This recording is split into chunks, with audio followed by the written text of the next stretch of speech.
कीरत कलित ललित सिय P की आरत श्री गावत ब्रह्मा एक मुनि नारद वाल्मीक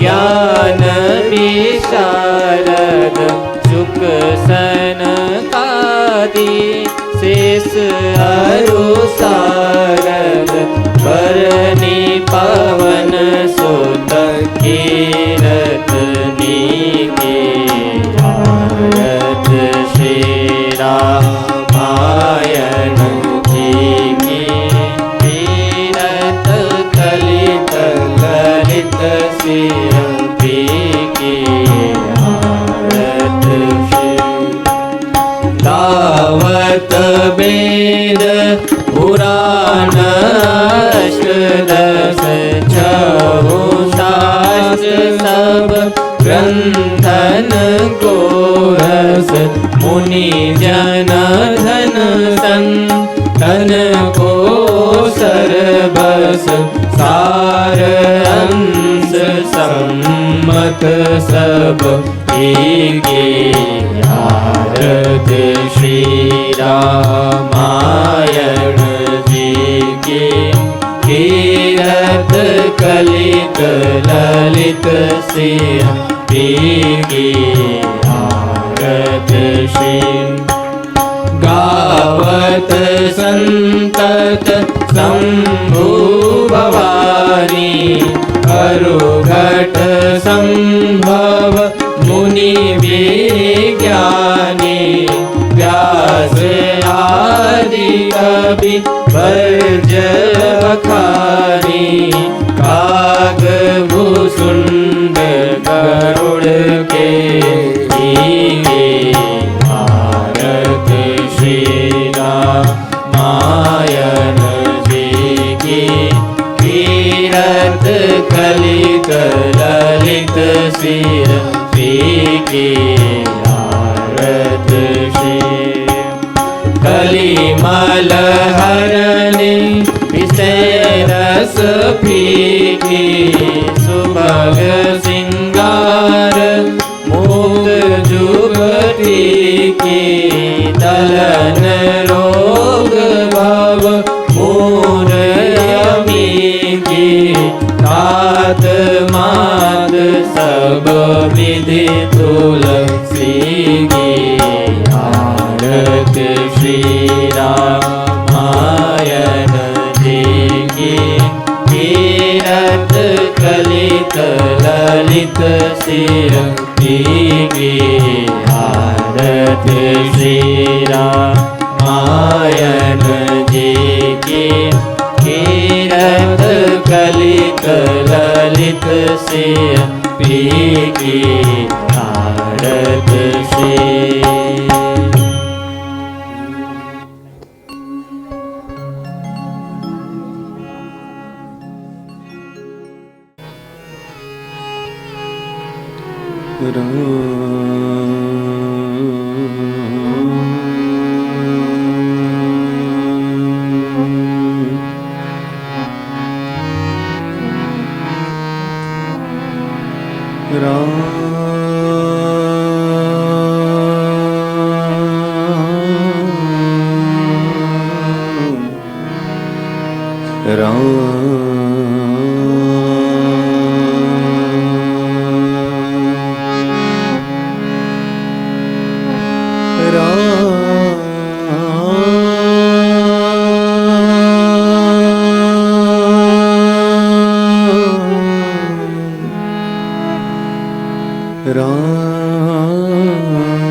राम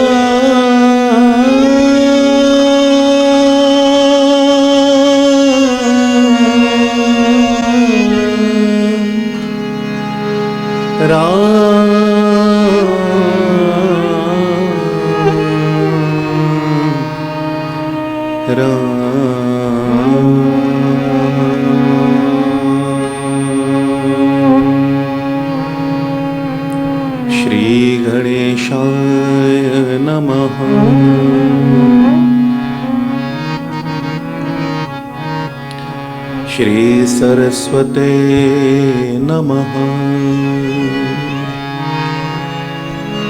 श्री परमात्मने नमः। श्री जानकी वल्लभ विजयतेतराम।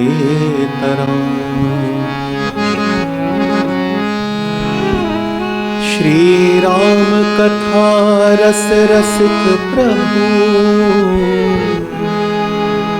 शंभुनाथ हनुमान।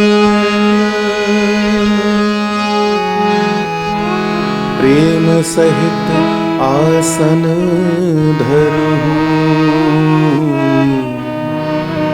सुनो कथा करूँगा। सियावर रामचंद्र भगवान की जय। ब्रह्मानंदं परम सुखदं केवलं ज्ञानमूर्तिं द्वन्द्वातीतं गगनसदृशं तत्त्वमस्यादिलक्ष्यम्। एकं नित्यं विमलमचलं सर्वधी साक्षिभूतं भावातीतं त्रिगुणरहितं सद्गुरुं तं नमामि।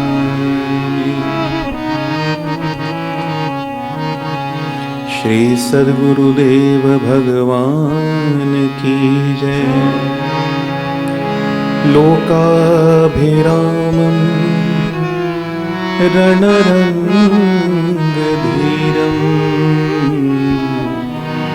राजीवनेत्रं रघुवंशनाथं।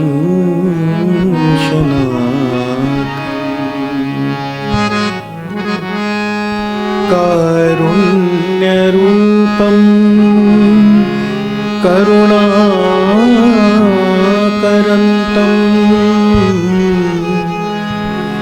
श्रीरामचन्द्रं शरणं प्रपद्ये। कर्पूरगौरं करुणावतारं संसारसारं भुजगेन्द्रहारं सदा वसन्तं हृदयारविन्दे। भवं भवानी सहितं नमामि। मनोजवं मारुततुल्यवेगं जितेन्द्रियं बुद्धिमतां वरिष्ठं। वातात्मजं वानरयूथमुख्यं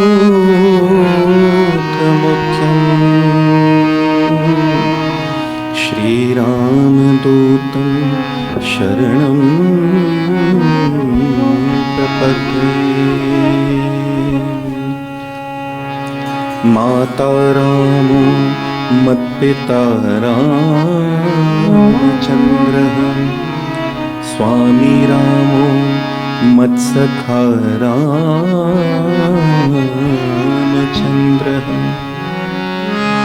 सर्वस्वं मे रामचन्द्रो दयालु। नरन्यं जाने न जाने ना जाने। बंदो श्री तुलसी के चरण, जिनकी नेओ जग काज। कलि समुद्र बूढ़त लख्यों, प्रगटे हो सत जहान। सिया राम में सब जग जानी, करहूँ प्रणाम जोरे जोग पानी। सियावर रामचंद्र भगवान की जय। श्री बालकृष्ण भगवान की जय। श्री उमापति महादेव की जय। पवन सुत हनुमान की जय। गोस्वामी तुलसीदास जी महाराज की जय।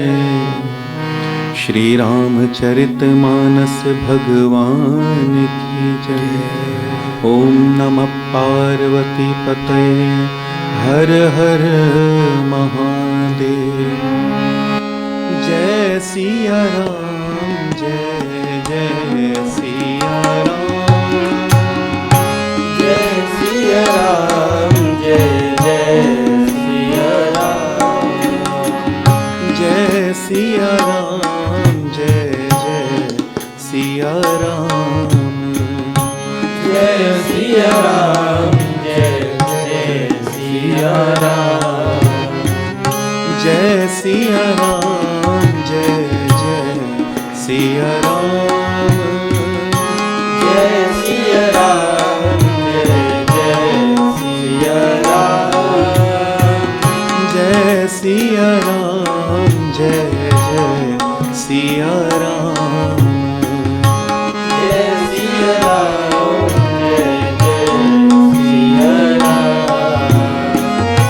जय सिया राम जय जय सिया राम। जय सिया राम जय जय सिया राम। जय सिया राम जय जय सिया राम। जय सिया राम जय जय सिया राम। जय सिया राम जय जय सिया राम। जय सिया राम जय जय सिया राम। सीताराम चरण रति मोरे। सीताराम चरण रति मोरे। अनुदिन बढ़ अनुग्रह तोरे। दिन बढ़त अनुग्रह तोरे। जेहि विधिनाथ होए हित मोरा। जय विधिनाथ होई हित मोरा। करहूँ सुबेगी दास मैं तोरा।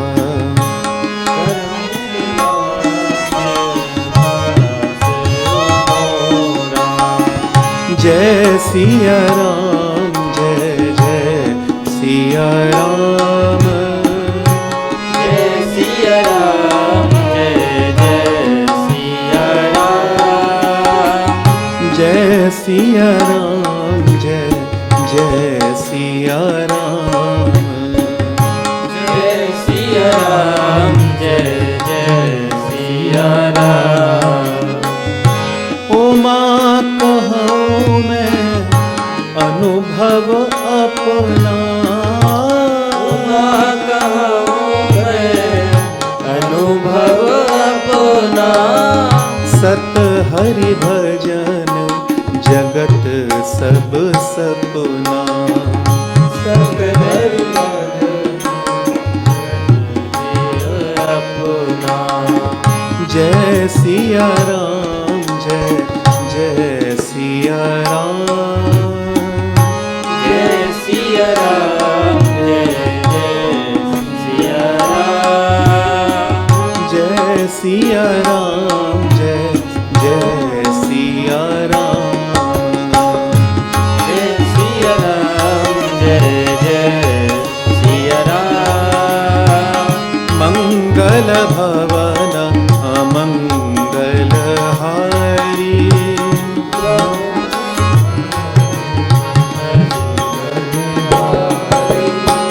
द्रवहु सुदशरथ अजर बिहारी। द्रवहु सुदशरथ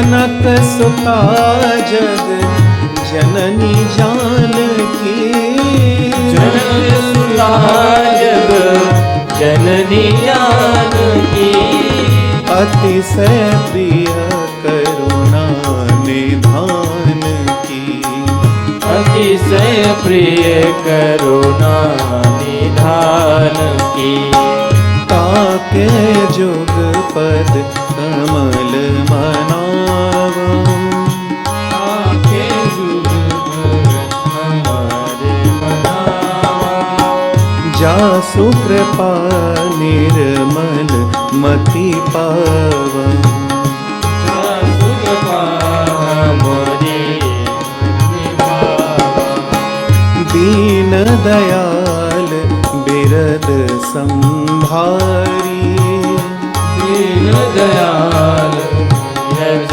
संभारी, हरऊ नाथ मम संकट भारी, हरहु नाथ मम संकट भारी, जेहि के जेहि पर सत्य सनेहु, जय जय पद सर्व सनेही, सोते ही मिलय न कछु संदेहु,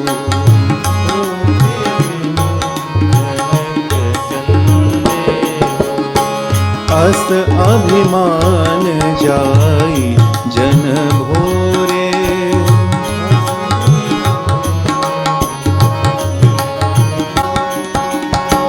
मैं सेवक रघुपति पति मोरे,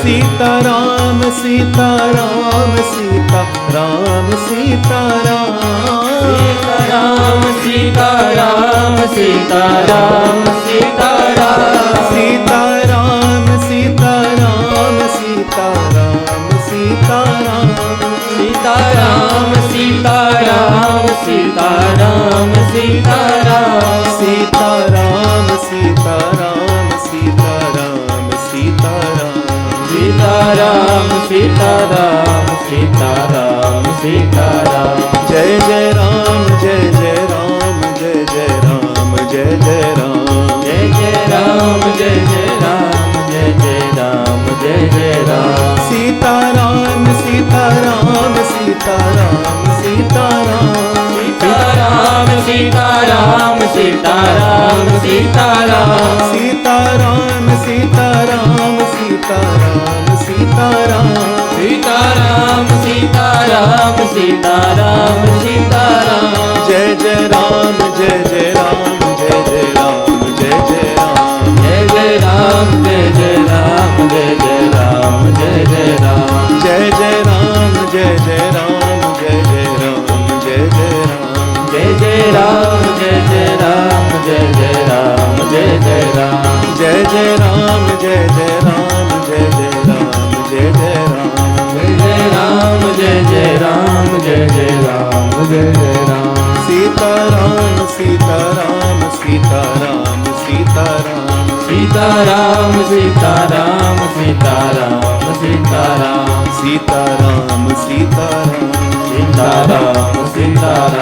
सीताराम सीताराम सीताराम सीताराम, सीताराम सीताराम, सीताराम सीताराम, बोलिए सियावर रामचंद्र भगवान की जय, पवन सुत हनुमान की जय, उमापति महादेव की जय, सद्गुरुदेव भगवान की जय, संत समाज की जय, श्रोता समाज की जय, नमः पार्वती पतये हर हर महादेव।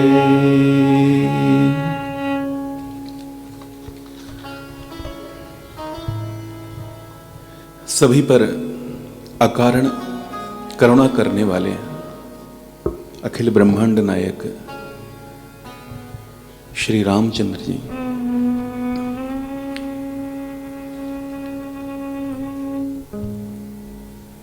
जो सब पर अकारण ही कृपा करते हैं,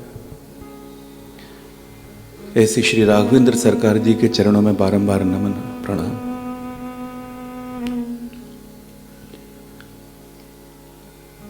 इस जगत का लालन पालन करने वाली, सबको कार्य करने की शक्ति प्रदान करने वाली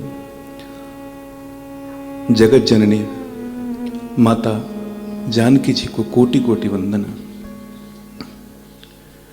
भूत भावन भगवान भोलेनाथ, अतुलित बल के धाम श्री हनुमान जी महाराज, आपके चरणों में भी कोटि कोटि वंदन, बारंबार वंदन। अपने गुरुदेव के श्री चरणों में बारंबार प्रणाम। पूज्यपाद किंकर जी महाराज एवं साकेतवासी श्री राजेश्वरानंद जी महाराज को कोटि कोटि वंदन। पूज्य माता पिता के चरणों में बारंबार वंदन।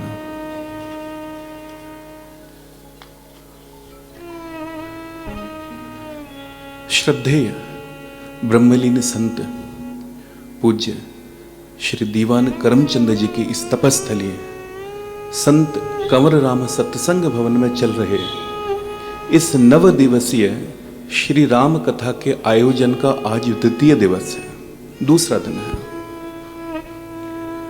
कल की कथा में आप सभी ने श्री राम जी की कथा की क्या महिमा है, रामचरितमानस की क्या महिमा है, इसका महात्म का आपने श्रवण किया। और उसके बाद गोस्वामी जी कथा को लेकर के प्रयागराज की तरफ चलते हैं। लेकिन आगे बढ़ने से पहले एक बात पर जरा आप ध्यान दें। इस कथा को हमने एक बार नहीं कई बार सुना है, और जितनी बार सुनते हैं उतनी बार नहीं लगती है। ये लगता है कि हर बार इसमें से कुछ ना कुछ नया मिल रहा है। ईमानदारी की बात है, आपको आज एक अखबार पढ़ने के लिए दिया जाए और कल फिर से वही अखबार आपको दे दिया जाए, आप पढ़ने से मना कर दोगे। लेकिन भगवान की कथा आज सुनाई जाए, कल सुनाई जाए, परसों सुनाई जाए, प्रतिदिन सुनाई जाए, आपके कान थकेंगे नहीं, कान नहीं भरेंगे। आपको लगेगा कि भगवान की कथा का श्रवण हम करते ही रहे हैं। यही इस बात का प्रमाण है कि ये कथा भगवान की है। यही इस बात का सबसे बड़ा प्रमाण है। एक ही व्यक्ति आपको एक ही बात बार बार दोहराए, आप कह दो कि हमको नहीं सुनना, लेकिन भगवान की कथा सुनते रहिए, सुनते रहिए, सुनते रहिए। और इस कथा सुनने का फायदा क्या है कि जिस प्रकार पानी से, बर्फ से बना हुआ ओला अपने आप स्वतः समाप्त हो जाता है, इसी प्रकार हम आप कथा का श्रवण करते रहें और हम आपको पता भी नहीं चलेगा कि हमारे अंदर के जो दोष हैं वो कब समाप्त हो गए। ये इस कथा को श्रवण करने का लाभ है, ये इस कथा की महिमा है। तो उपस्थित सभी धर्म प्रेमी श्रद्धालुओं, आश्रम के संचालक गुरु, समस्त पदाधिकारी, समस्त सदस्यगण, मेरे साथी सभी बाल मंडली के कलाकार, हमारे साउंड वाले, आप सभी को सिया राम में जानकर हम प्रणाम करते हैं और आज की कथा का शुरुआत करते हैं।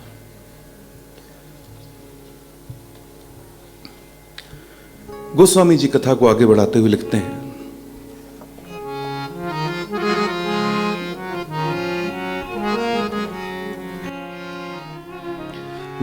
भरद्वाज मुनि बसहि प्रयागा, भरद्वाज मुनि बसहि प्रयागा, तिनहि राम पद अति अनुरागा, तिनहि राम पद अति अनुरागा, तापस समदम दया निधाना, तापस समदम दया निधाना, परमारथ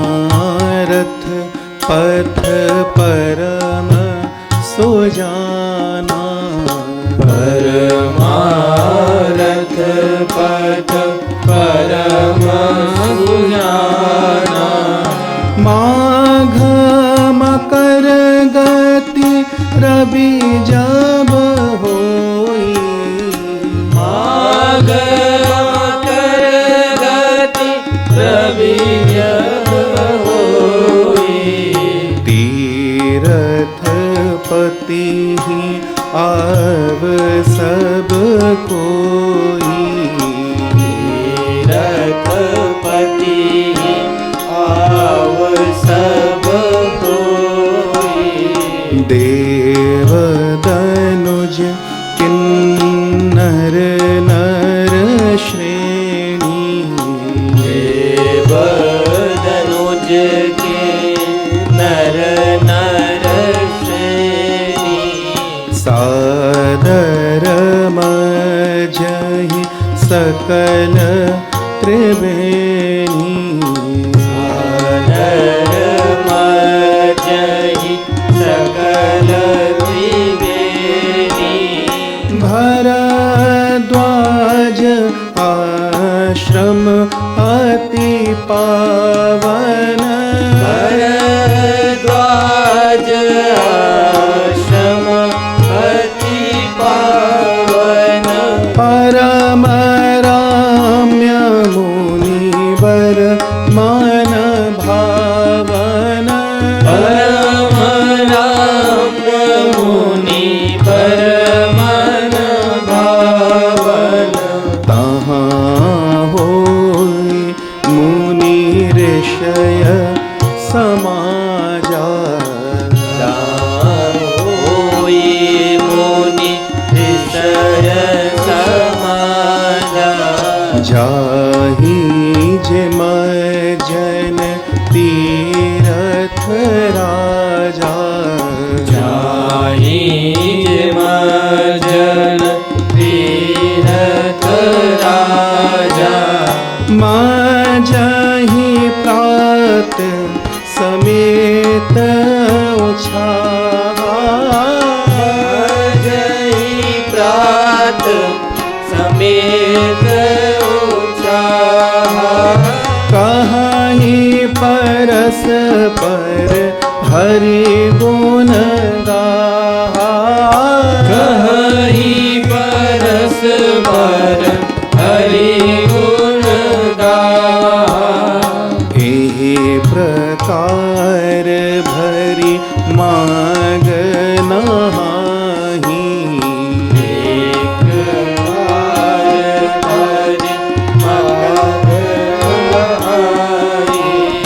पुनि सब निज निज आश्रम जाहि, मुनि सब निज निज आश्रम जाहि।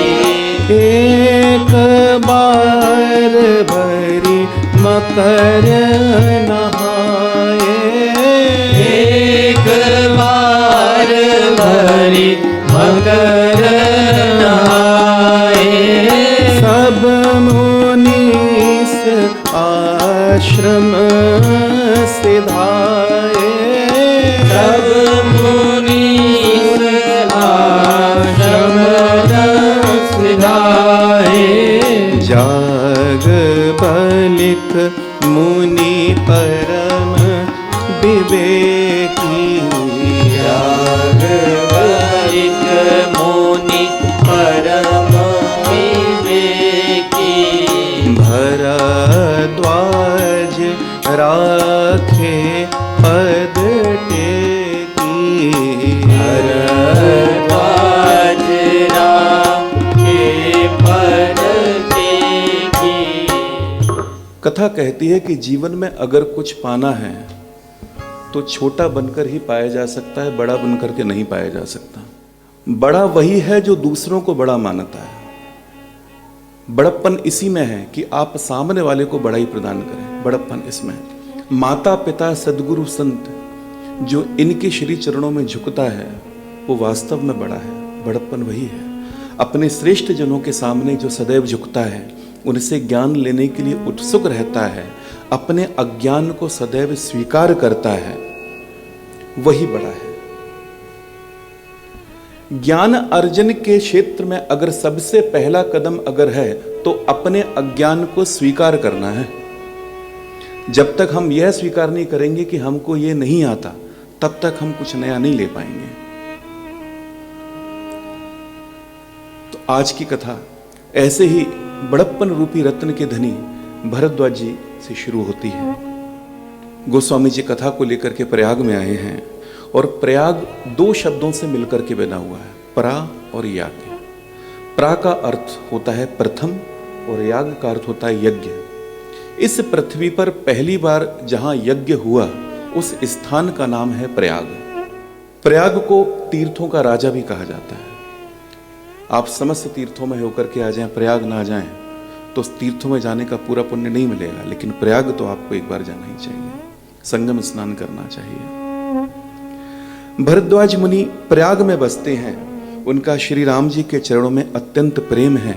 वे तपस्वी हैं, निग्रहित चित्त वाले हैं, जितेंद्रिय हैं, दया के निधान हैं, परमार्थ के मार्ग के बड़े चतुर व्यक्ति हैं, संत हैं। भरद्वाज मुनि बसहि प्रयागा, प्रयाग में बसते हैं। देखिए एक और बड़ी सूत्र की बात है, आप बाहर से कहां निवास करते हैं यह महत्वपूर्ण नहीं है, आप भीतर से कहां निवास करते हो यह महत्वपूर्ण है। आप शरीर से कहां पर हो यह महत्वपूर्ण नहीं है, मन से लेकिन आप जाओ वास्तव में तो आप वहीं हो। शरीर कथा में बैठा हुआ है, मन घर पे है, दुकान पे है, तो आप यहां पर नहीं हो। लेकिन किसी कारण से अगर यहां नहीं आ पाए, शरीर भले ही घर पे बैठा हुआ है, काम कर रहा है, किसी सेवा में लटका हुआ है, लेकिन मन तो कथा में लगा हुआ है कि आज कथा में नहीं जा पाए, तो मानना पड़ेगा कि आप कथा में ही हैं, क्योंकि निरंतर चिंतन तो आपके मन में वही चल रहा है ना कि कथा हो रही होगी, भगवान की कथा हो रही होगी। तो भरद्वाज मुनि प्रयाग में रहते हैं। भगवान श्री राम जी के चरणों में उनका निर्मल प्रेम है। गंगा यमुना सरस्वती इन तीनों का संगम प्रयाग में है। और संत कहते हैं कि जो श्री राम जी के चरणों में स्नेह रखता है, प्रेम रखता है, और जिस प्रेम के साथ वो जहां पर भी रहता है वहीं पर ज्ञान, भक्ति और धर्म ये तीनों ही धाराएं प्रवाहित हो जाती हैं। आप जहां पर रहते हो और भगवान के श्री चरणों के प्रति आपकी श्रद्धा है तो आप मान के चलिए वहीं पर संगम हो गया। और मन में अगर भगवान के प्रति श्रद्धा नहीं है तो खूब जा जा के डुबकी लगाओ, कुछ भी होने वाला नहीं है। तो भगवान के चरणों में तो स्नेह होना ही है। माघ के मास में आज भी मेला लगता है वहां पर। 2 वर्ष पहले हम गए थे वहां पर स्नान करने। माघ के महीने में जब सूर्य मकर राशि में होते हैं तब सब लोग तीर्थराज प्रयाग आते हैं। और कौन कौन आता है? सारे देवता आते हैं, किन्नर आते हैं, सारा संत समाज आता है, एक से एक बड़े देवता वहां पर सब लोग आते हैं पूरे महीने भर स्नान करने के लिए, संगम का पुण्य प्राप्त करने के लिए। और अक्सर ये होता था कि अनेक अनेक संत, बड़े बड़े संत मुनि वहां आकर के महीने भर स्नान करते थे, भरद्वाज जी के आश्रम में रुकते थे, दिन में स्नान करते थे, सायंकाल भगवान का गुणगान करते थे, सत्संग होता था। ये कई वर्षों से चल रहा था। लेकिन एक बार क्या हुआ, कथा आप सभी को मालूम है। बाकी सभी संत तो चले गए, लेकिन मुनि भरद्वाज जी ने मुनि याज्ञवल्क्य जी के चरण पकड़ लिए और कहा, प्रभु आप मत जाओ, आप रुक जाओ। उनको चरण पकड़ करके रोक लिया, राखे पद टेकी, चरण पकड़ करके रोक लिया कि आप मत जाओ। उनके प्रेम के वशीभूत हो करके याज्ञवल्क्य जी वहीं रुक गए। भरद्वाज जी कहते हैं कि भगवान, मैंने किसी कारणवश आपको रोका है और मुझे पूछते हुए भय भी आता है और लज्जा भी आती है। याज्ञवल्क्य जी ने कहा, भरद्वाज जी निसंदेह होकर के पूछिए, किस बात का भय है, किस बात की लज्जा है? बोले, भय इस बात का है कि कहीं आपको ऐसा न लगे कि ये मेरे ज्ञान की परीक्षा लेना चाहते हैं। हाँ, भय इस बात का है कि कहीं याज्ञवल्क्य जी आप ये ना समझें कि मैं आपकी ज्ञान की परीक्षा लेना चाहता हूं, आप ऐसा मत सोचिए। और लज्जा इस बात की आती है कि कहीं आप ऐसा ना सोचें कि इतनी आयु बीत गई और अभी तक ज्ञान नहीं हुआ। इस बात से मुझे भय और लज्जा है। तो मुनिवर क्षमा कीजिएगा, मैं बड़ी विनम्रता से आपके शरणागत होकर के मैं आपसे विनम्रता से पूछ रहा हूं, आप उत्तर दें। देखिए, यहां पर मुनि भरद्वाज जी की आप विनम्रता का दर्शन कीजिए कि कितनी विनम्रता से अपने श्रेष्ठ से पूछ रहे हैं। और हमने आपसे अभी कहा था कि अपने ज्ञान को बढ़ाने के लिए सबसे पहला कर्म क्या है, पहला काम क्या है कि अपने अज्ञान को स्वीकार करना होगा। जब तक आप अपने अज्ञान को स्वीकार नहीं करोगे तब तक ज्ञान आपके अंदर समाने वाला नहीं है, बुद्धि में ज्ञान प्रवेश होने वाला नहीं है। एक राजा की बड़ी एक संत से हमने कथा सुनी थी, और अज्ञान के कारण, अपना अज्ञान स्वीकार ना करने के कारण एक राजा की शाही सवारी निकल गई बिना वस्त्रों के। अज्ञान स्वीकार ना करने के कारण क्या होता है, और आज कलयुग के हम जैसे लोगों की यही स्थिति है कि हम अपना अज्ञान स्वीकार नहीं करते। ज्ञान सबको चाहिए, लेकिन यह स्वीकार नहीं करेंगे कि हम अज्ञानी हैं। अपनी मूर्खता को हम स्वीकार नहीं करते, क्योंकि मूर्ख शब्द ही हमको अच्छा नहीं लगता। एक राजा के यहां दो ठग पहुंचे दर्जी बन करके कि हम दर्जी हैं, और कोई ऐसे वैसे दर्जी नहीं है, हम देवलोक के दर्जी हैं, देवलोक के दर्जी हैं, और हम देवताओं के वस्त्र सिलते हैं। इंद्र भी हमारे वस्त्र पहनते हैं, जितने देवता हैं सब हमारे वस्त्र पहनते हैं, और अगर आप कहें तो हम आपके भी वस्त्र सिलें। राजा ने कहा अच्छी बात है, आप वस्त्र सिलो। तो वो ठगों ने क्या कहा कि हमारी एक शर्त है और हमारे वस्त्र की एक विशेषता है। शर्त तो पहली ये है कि हमको एक भवन अलग से दिया जाए, सारी सुविधाएं दी जाएं, और हमारे वस्त्र की एक खासियत है कि वो वस्त्र किसी मूर्ख को दिखाई नहीं देगा। हम जो कपड़ा सिलते हैं, हम देवताओं के दर्जी हैं, और जो मूर्ख होगा वो हमारे सिले हुए कपड़े को नहीं देख पाएगा। जो बुद्धिमान होगा केवल वही हमारे सिले हुए वस्त्र को देख सकता है। राजा ने कहा ये तो खूब मिले आज हमको, आज पता चलेगा कि मेरे मंत्रिमंडल में कौन कौन मूर्ख हैं। तो राजा ने कहा कि ठीक है, आपको अलग से भवन देते हैं, सारी सुविधाएं उनको दे दी, और बस वो दोनों ठग क्या करें, बस झूठी मूठी सुई लेकर के बस हाथ घुमाते रहे अपना। राजा बीच बीच में किसी को भेजे पूछने के लिए, तो वो बाहर से बोलने के नहीं काम चल रहा, और झूठी सुई लेके सिलते रहे। 1 महीना पूरा हुआ। राजा ने उसके मंत्री को कहा कि मंत्री जी आप जाइए और देख करके आइए कि वस्त्र सिला कि नहीं सिला। वो मंत्री महोदय पहुंचे। राजा सोच रहे थे कि आज पता चलेगा कि मेरा मंत्री मूर्ख तो नहीं है। अगर मूर्ख होगा तो जितने मेरे मंत्रिमंडल में मूर्ख हैं सबको निकाल दूंगा मैं, एक को भी नहीं रखूंगा मैं। मंत्री महोदय पहुंचे। मंत्री महोदय जैसे प्रवेश किए, अब वहां कपड़ा तो कुछ था ही नहीं। मंत्री जी ने कहा कि कहाँ है वस्त्र? वो दोनों ठग बोले आइए देखिए कितना दिव्य वस्त्र है, देखिए। मंत्री सोचे कि मुझे दिखाई नहीं दे रहा ये कैसा वस्त्र है, कहीं मैं मूर्ख तो नहीं हूं। मंत्री बोले वाह वाह वाह, क्या वस्त्र सिला है आपने, दिव्य वस्त्र है, कितना सुंदर कपड़ा सिला है। कारण अपना अज्ञान नहीं बता सकता। मैं मूर्ख हूं ये कि मैं कैसे स्वीकार कर लूं। राजा ने बुलाया, राजा के पास गए, बोले मंत्री जी बताइए कपड़ा सिला? बोले महाराज ऐसा दिव्य वस्त्र सिला है कि आज तक ऐसा वस्त्र ही कभी आपने पहना ही नहीं होगा, इतना दिव्य वस्त्र सिला है, पूरा देवलोक का कपड़ा है। राजा प्रसन्न, क्या बात है, बहुत सुंदर। राजा बोले कि अब उसी वस्त्र को पहन करके मैं शाही सवारी पर निकलूंगा मैं। अब आगे सुनिए क्या होता है। राजा ने कहा शाही सवारी का इंतजाम किया जाए, मैं वही वस्त्र पहनूंगा। दोनों दर्जियों को बुलाएगा कि कपड़ा लेकर के आप आइए, और वो झूठे फूटे ऐसे हाथ करके टांग करके लेकर के आ गए। मंत्री कह रहा है कि वाह क्या कपड़ा लेकर के आए हैं। अब राजा सोचे मुझे दिखाई नहीं दे रहा है, कहीं मैं मूर्ख तो नहीं हूं। और राजा अपने आप को कैसे बोल दे कि मैं मूर्ख हूं। राजा बोला कि वाह क्या बात है, क्या दिव्य वस्त्र सिला है, कितना सुंदर वस्त्र सिला है, आज तक हमने ऐसा वस्त्र नहीं पहना। कारण अपनी अज्ञानता प्रकट नहीं करना, अपने आप को मूर्ख नहीं कह सकते। बोले अब यही पहन करके शाही सवारी पे जाएंगे। सब झूठा मूठा उनको वस्त्र पहनाया गया। राजा ये जेब में हाथ डाले, वो जेब में हाथ डाले, पट्टा देखे, ये देखे, वाह।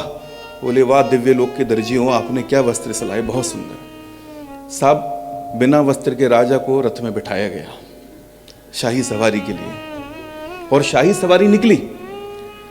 अब जनता देख रही है कि राजा ने तो कपड़े ही नहीं पहना हुआ है, और जनता तक भी ये सूचना पहुंच गई थी कि ये जो वस्त्र सिला हुआ है ये इतना दिव्य वस्त्र है कि जो मूर्ख होगा उसको दिखाई नहीं देगा।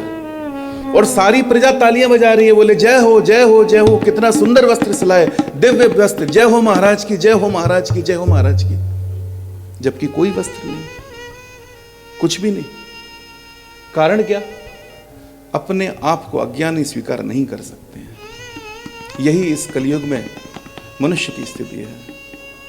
संत सदगुरु के शरण में जाने में लज्जा आती है, शास्त्र की शरण में जाने में लज्जा आती है। अरे कौन पढ़े? भगवान की शरण जाने में लज्जा आती है। हम तो बुद्धिमान हैं, लेकिन श्रेष्ठ वही है जो अपने अज्ञान को स्वीकार करके जहां से ज्ञान मिलता है उनके चरणों में झुकता है। बड़प्पन उसी का है, बड़ा वही है। तो भरद्वाज जी याज्ञवल्क्य मुनि जी से कहते हैं कि प्रभु, मुझे पूछते हुए आपसे भय और लज्जा आ रही है, लेकिन मैं आपसे पूछना चाहता हूं। याज्ञवल्क्य जी कहते हैं कि मुनि निसंकोच होकर के पूछिए। भरद्वाज जी पूछते हैं, राम कवन प्रभु पूछहु तोहि, राम कवन प्रभु पूछहु तोहि, कहिय बुझाई कृपा निधि मोहि, कहिय बुझाई कृपा निधि मोहि, कहिय बुझाई कृपा निधि मोहि, कहिय बुझाई कृपा निधि मोहि। मुनिवर, मैं आपसे पूछना चाहता हूं कि राम कौन है? एक राम को जिनको मैं जानता हूं, जो महाराज दशरथ के पुत्र हैं, जिन्होंने अपनी स्त्री के वियोग में अपार दुख उठाया और बाद में क्रोध में आकर के रावण को मार डाला। एक और राम वो हैं जिनका नाम शिवजी निरंतर जपते रहते हैं, जिनका नाम मरने वाले के कान में कहकर के उसको मुक्त कर देते हैं। दूसरे वो राम है। जिस प्रकार मेरा भ्रम समाप्त हो आप कहें, जैसे मिटे मोर भ्रम भारी, कहूं सो कथा नात विस्तारी। एक और सूत्र है यहां पर कि कथा विस्तार से कहना सुनना चाहिए, संक्षिप्त में नहीं। भोजन और भजन, इनमें जल्दीबाजी नहीं करें कभी, है ना। भोजन और भजन, इनमें कभी भी जल्दीबाजी नहीं करना चाहिए। भोजन करने बैठो शांति से, विस्तार से भोजन करो, और भजन करने बैठे वहां भी जल्दीबाजी नहीं। लेकिन उल्टा होता है, बाकी काम हमारे सब इत्मीनान से होते हैं और भोजन भजन में ही जल्दीबाजी होती है। सत्य बात है, बिल्कुल। सब जल्दी जल्दी में खाए, जल्दी जल्दी में 2 अगरबत्ती घुमाई, जल्दी है, यही होता है। तो कह रहे हैं, कहूं सो नाथ, कहूं सो कथा नाथ विस्तारी। आप विस्तार पूर्वक कहिए। याज्ञवल्क्य जी बोले मुनिवर, मैं आपकी चतुराई को समझ गया। आप राम जी की कथा को सुनना चाहते हो, राम जी की कथा को आप श्रवण करना चाहते हो, राम जी के गुणों को सुनना चाहते हो, राम जी के चरित्र को सुनना चाहते हो। अब देखिए, कुछ पाने के लिए कई बार ना समझ होना भी ठीक है। अब चतुराई उनकी क्यों कह रहे हैं? क्योंकि वो जानते हैं, याज्ञवल्क्य जी जानते हैं कि भरद्वाज जी जैसे संत, इनको संदेह नहीं हो सकता, संशय नहीं हो सकता। ये तो इसीलिए पूछ रहे हैं कि राम जी के गुण सुनने के लिए मिल जाएं, और जब वो कहेंगे तो उनकी वजह से भरद्वाज जी को सुनने को मिलेगा। भरद्वाज जी के कारण आज हम सब लोग सुन रहे हैं। तो बोले कि मुनिवर, मैं आपकी चतुराई पहचान गया, आप राम जी के गुणों को सुनना चाहते हैं। याज्ञवल्क्य जी कहते हैं, बोले मुनिवर, जिस प्रकार आपने प्रश्न किया है उसी प्रकार पार्वती जी ने भी प्रश्न किया था भोले बाबा से, और भगवान शंकर ने माता पार्वती को कथा सुनाई थी। इस कथा के रचयिता शिव जी हैं। आप जिस कथा को श्रवण करना चाहते हैं, राम जी की कथा, यह कथा शिव जी ने रची और रच करके अपने हृदय में धारण कर लिया। ये कथा शिव जी ने लिखी है। रचि महेश निज मानस राखा, पाई सुसमय सेवा मन भाखा। शिव जी ने कथा लिखी है। शिव जी ने खुद लिखी है, बाबा ने खुद लिखी है। क्या? श्री राम की कहानी शिव जी ने खुद लिखी है, बाबा ने खुद लिखी है। श्री राम की कहानी शिव जी ने खुद लिखी है। शिव जी ने खुद लिखी है श्री राम की कहानी। शिव जी ने खुद लिखी है श्री राम की कहानी। शिव जी ने खुद लिखी है श्री राम की कहानी। शिव जी ने खुद लिखी है श्री राम की कहानी। हैं चार घाट इसमें, हैं चार घाट इसमें, वक्ता है चार ज्ञानी। हैं चार घाट इसमें, वक्ता है चार ज्ञानी।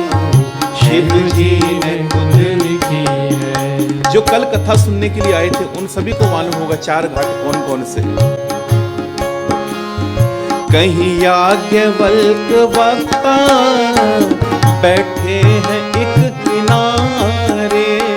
कहीं याज्ञवल्क वक्ता बैठे हैं एक किनारे। कहीं है गरुण जी श्रोता वक्ता भुसुंडी न्यारे। कहीं है गरुड़ जी श्रोता वक्ता भुसुंडी न्यारे।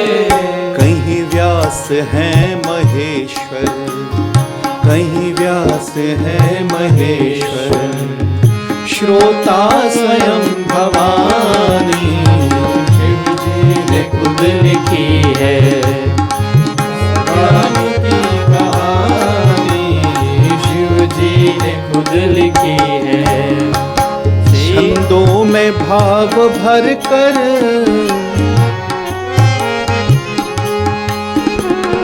छंदों में भाव भर कर शिव जी ने है सुनाया। छंदों में भाव भर कर शिव जी ने है सुनाया। संत ऐसा क्यों कह रहे हैं कि शिव जी ने है सुनाया छंदों में भाव भर कर? छंद तो गोस्वामी जी लिख रहे हैं, शिव जी ने छंद कहाँ लिखे? लेकिन नहीं, कल हमने कथा में कहा था कि ये कथा शिव जी ने लिखवाई है गोस्वामी जी से। गोस्वामी जी निमित्त मात्र हैं।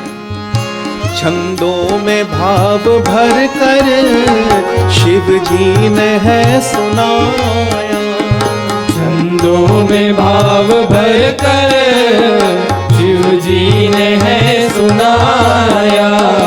गोस्वामी जी ने मथ कर अमृतमयी बनाया। गोस्वामी जी ने मथ कर अमृतमयी बनाया। सुखदायिनी कथा है, सुखदायिनी कथा है, लगती सुरम्यवाणी। शिव जी ने खुद लिखी है श्री राम की कहानी। शिव जी ने खुद लिखी है। राही अकथ कथा का समझो महत्व क्या है। राही अकथ कथा का समझो महत्व क्या है। श्री राम में समाहित महिमा का तत्व क्या है। श्री राम में समाहित महिमा का तत्व क्या है। प्रेममयी कथा को, प्रेममयी कथा को सुनिए मेरी जुबानी। शिव जी ने खुद लिखी है श्री राम की कहानी। शिव जी ने खुद लिखी है श्री राम जी कहानी। बाबा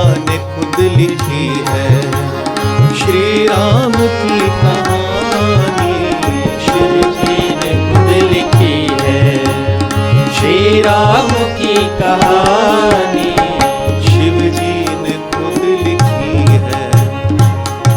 तो याज्ञवल्क्य जी कहते, मुनिवर मैं आपको वो कथा सुनाने वाला हूं जिसको शिव जी ने रचा, अपने हृदय में धारण किया। याज्ञवल्क्य जी ने कहा,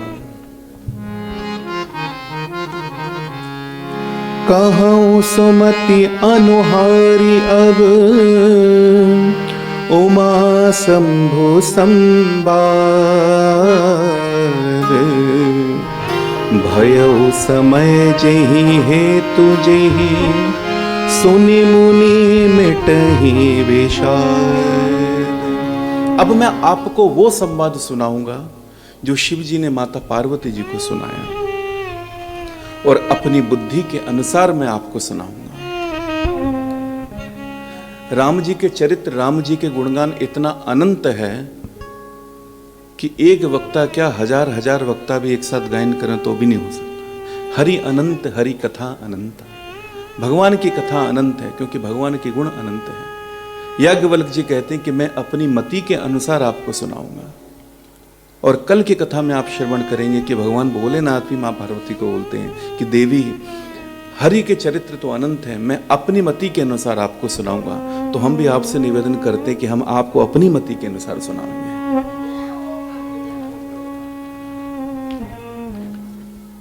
याज्ञवल्क्य जी कहते हैं, भरद्वाज जी, शिव पार्वती के संवाद के पहले मैं आपको एक दूसरी कथा सुनाऊंगा। कौन सी कथा? बोले सुनिए। एक बार त्रेता जुग माही, एक बार त्रेता जुग माही, शंभु गए कुंभज ऋषि पाही, शंभु गए कुंभज ऋषि पाही। त्रेता युग की बात है। एक बार भगवान भोलेनाथ कथा श्रवण करने के लिए कुंभज ऋषि जी के आश्रम में गए। कुंभज ऋषि जी कौन है? अगस्त्य ऋषि, है ना। कई लोगों को पता नहीं होता है कि कुंभज ऋषि अलग है कि अगस्त्य ऋषि कौन है। तो अगस्त्य ऋषि जी का ही नाम कुंभज है। तो कुंभज ऋषि जी के यहाँ कथा श्रवण करने के लिए गए। अब कारण, अब आप सुनिए क्या कारण था कि अगस्त्य ऋषि के पास भगवान भोलेनाथ कथा सुनने के लिए जाते हैं। जिन्होंने जिस कथा को खुद रचा है वो दूसरे संत से सुनने के लिए जा रहे हैं इस कथा को। एक छोटी सी कथा है इसके पीछे, मानस में नहीं, अन्य पुराणों में है कथा। अगस्त्य ऋषि जी काशी में रहते थे और अगस्त्य ऋषि के शिष्य थे विंध्य पर्वत। विंध्य पर्वत आप सभी ने देखा होगा, उत्तर प्रदेश में विंध्य पर्वत। एक बार की बात है, विंध्य पर्वत ने एकाएक अपना आकार बढ़ाना शुरू किया किसी कारणवश, और बढ़ाते गए बढ़ाते गए बढ़ाते गए बढ़ाते गए। देवताओं को चिंता हुई कि अगर इसी तरह चलता रहा तो पूरी पृथ्वी दो भागों में बंट जाएगी। देवताओं को पता था कि विंध्य पर्वत अगस्त्य ऋषि जी के शिष्य हैं, कुंभज ऋषि जी के। वो उनके पास निवेदन करने पहुंचे कि मुनिवर आपके शिष्य को समझाइए, आपके चेले को समझाओ। मुनि अगस्त्य जी ने कहा कि मैं काशी छोड़ करके कहीं नहीं जाऊंगा, एक क्षण के लिए भी मैं काशी नहीं छोड़ूंगा मैं। और देवताओं को उन्होंने मना कर दिया। सारे देवता भगवान भोलेनाथ के पास पहुंचे निवेदन करने कि भगवान आप ही कुंभज ऋषि जी को समझाइए कि वो जाकर के उनके शिष्य को समझाएं, क्योंकि विंध्य पर्वत अगर किसी की बात मानते हैं तो केवल उनके गुरु की बात मानते हैं, अन्य किसी की बात नहीं मानते हो। शिव जी अगस्त्य ऋषि जी के पास आए और उनको बोले कि मुनिवर आप जाइए और आपके शिष्य को समझाइए, या जिस युक्ति पूर्वक आप उसको रोक सकते हैं आप रोकिए। अगस्त्य ऋषि जी कहते हैं कि भगवान काशी में मरने वाला कौआ भी काशी को नहीं छोड़ता है, और आप मुझे कह रहे हो कि काशी छोड़ दो। भगवान ने कहा कि मुनिवर मैं आपको वरदान देता हूं कि आप जहां निवास करोगे मैं वहां आपके पास कथा सुनने के लिए आऊंगा। तो अगस्त्य ऋषि जी वहां से चले, विंध्य पर्वत के पास आए। अगस्त्य जी को देख करके विंध्य पर्वत ने झुक करके प्रणाम किया और झुक करके जैसे ही प्रणाम किया, अगस्त्य ऋषि जी ने कहा, बोले अब ऐसे ही रहना जब तक मैं लौट के ना आऊँ। और वहाँ से निकल करके वो सीधे नासिक की तरफ आ गए और दोबारा फिर पलट के कभी गए ही नहीं। आज भी वो जगह सिरमौर के नाम से प्रसिद्ध है और वहाँ पर आप देखेंगे कि पहाड़ का जो आकार है वो इस तरह का है कि जैसे सिर झुका हुआ हो। आज भी वो जगह है। तो इस कारण से अगस्त्य ऋषि जी के पास में भगवान भोलेनाथ कथा श्रवण करने के लिए पहुंचे। संग सती जग जननी भवानी, संग सती जग जननी भवानी, पूजे ऋषि अखिलेश्वर जानी, पूजे ऋषि अखिलेश्वर जानी, राम कथा मुनि बरज बखानी, राम कथा मुनि बरज बखानी, सुनि महेश परम सुख मानी, सुनि महेश परम सुख मानी, ऋषि पूछी हरि भगति सुहाई, ऋषि पूछी हरि भगति सुहाई,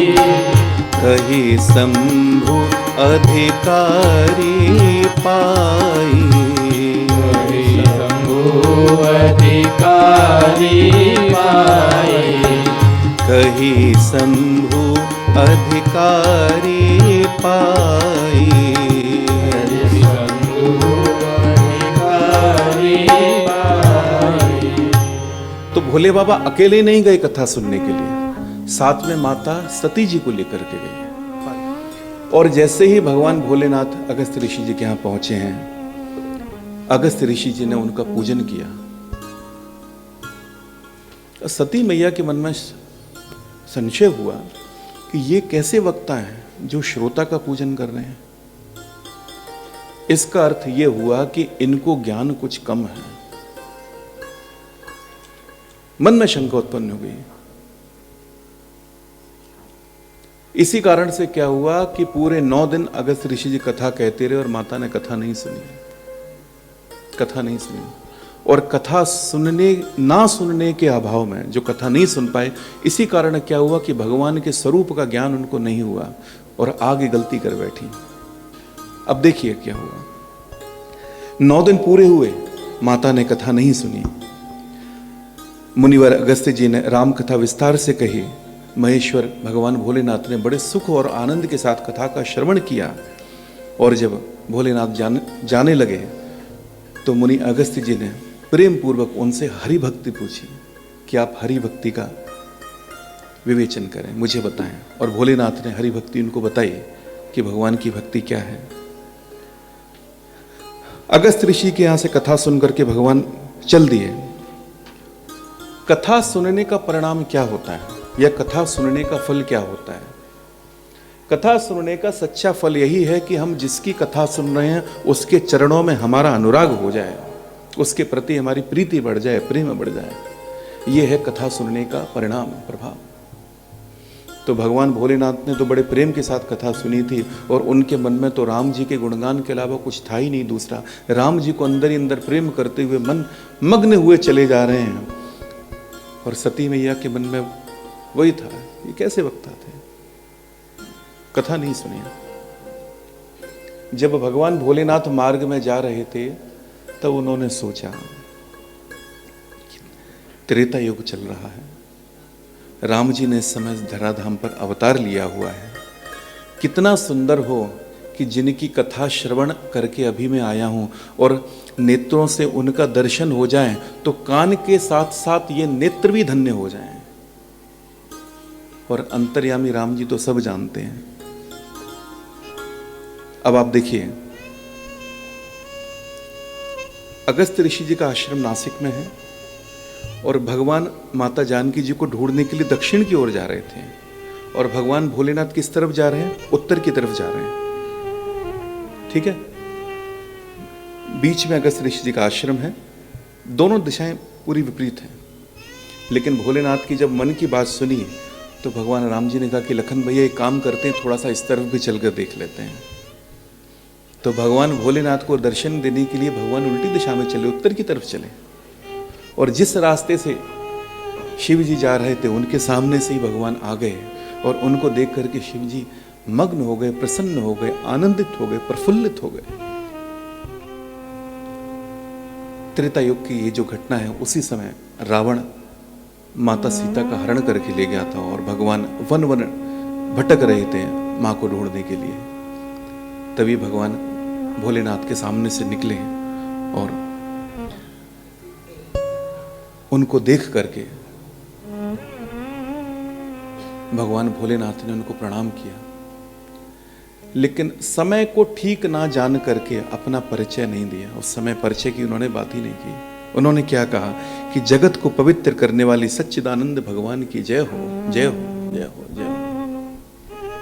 शंभु समय तेहि राम ही देखा, उपजा ही अति हर्ष विशेखा, भरी लोचन छवि सिंधु निहारी, कुसमय जानी न कीन चिन्हारी, जय सच्चिदानंद जग पावन, अस कहे चले मनोज न सावन।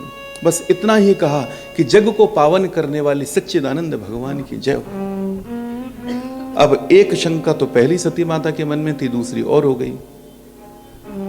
बोले ये कैसी सच्चिदानंद है, पत्नी के वियोग में दर दर भटक रहे हैं, रो रहे हैं, बिलख रहे हैं, और इनको शिव जी बोल रहे हैं कि सच्चिदानंद भगवान की जय हो। शिव जी ने बहुत समझाया, माता नहीं मानी और मन में शंका लिए, बस आगे चलते रही।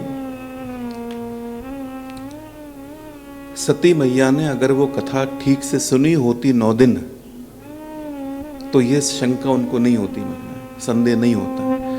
बात है रूप का दर्शन होना अलग बात है, लेकिन स्वरूप का ज्ञान होना अलग बात है। स्वरूप का ज्ञान जब तक सदगुरु की दृष्टि, सदगुरु की कृपा नहीं होगी, भगवान की कथा का ठीक से श्रवण नहीं करोगे, तब तक स्वरूप का ज्ञान होने वाला नहीं है।